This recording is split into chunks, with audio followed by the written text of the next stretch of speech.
This little story reminds me a little bit of the sort of things that you'll find on the YouTube channel This is Dan Bell.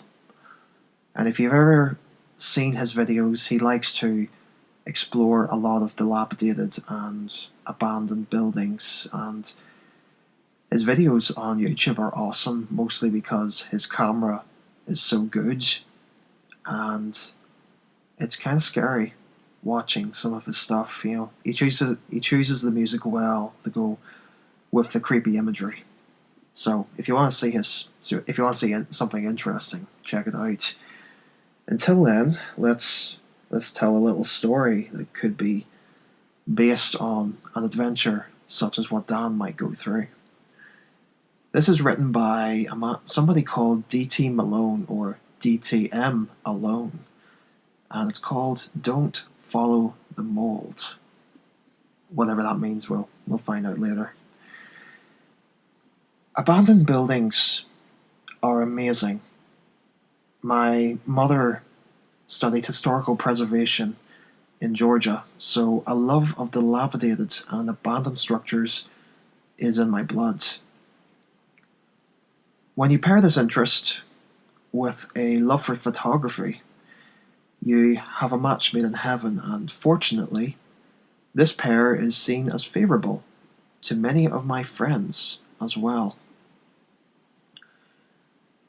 When I do these sort of expeditions, I have a rule, a big one actually. I never go to an abandoned place all by myself. This has less to do with fear or caution as a stocky, bearded 22-year-old man. I don't even fear for my safety, but this is primarily for physical safety reasons. You see, when a structure has been left to rot for X amount of years, there's a decent chance that you could go through this. You can go through the floor or go through a roof if you're not careful. Where I live, which is in southwestern Ohio, there are a great many exploration opportunities to be found, especially if you take 15 minutes to cross into Indiana. In Richmond, on one of the main strips before you hit the center of the city, there is a massive hospital that has been abandoned since the early 2000s. I had known about this location for a very long time, as my grandfather had stayed there before it closed during his battle with lung cancer. Last year, I finally got the time and the energy to drive up there with my friend Luke in order to check it out. It was about 2 p.m. when we finally got there, which would have given us roughly 2 hours of daylight before dusk began. And for pictures and for safety, because light is awful when it's dark, obviously, we agreed that daylight was a must for this expedition. So, upon entering this hospital, it became immediately clear that we were far from the first people to ever visit. The entire place had been gutted, and there was graffiti everywhere. The walls sporting comfortable phrases like, "We're watching you," and "Leave my house now." The bulk of the trip was uneventful. We got some great shots and covered some of the primary hospital wings, steering clear of the psych wards and the cancer centres. As we gradually made our way up the stairwell to each new floor, we began to notice a pattern. At each landing was a door, and each door had been propped open by a massive wedge of cement or other debris. The doors were shockingly heavy, so we assumed roving graffiti artists and vandals had opted to make easier floor access. Granted, it seemed odd, but we didn't think much about it until we were on the 7th floor. I was in one of the old bedrooms, getting a shot of some curtains while Luke stood in the doorway. Then suddenly there was a massive boom sound coming from the stairwell that we had just come from, causing Luke and I to jolt upright. It sounded like it came from below us, like one of the doors had suddenly slammed. The problem was that none of the doors could have been slammed, at least not on their own.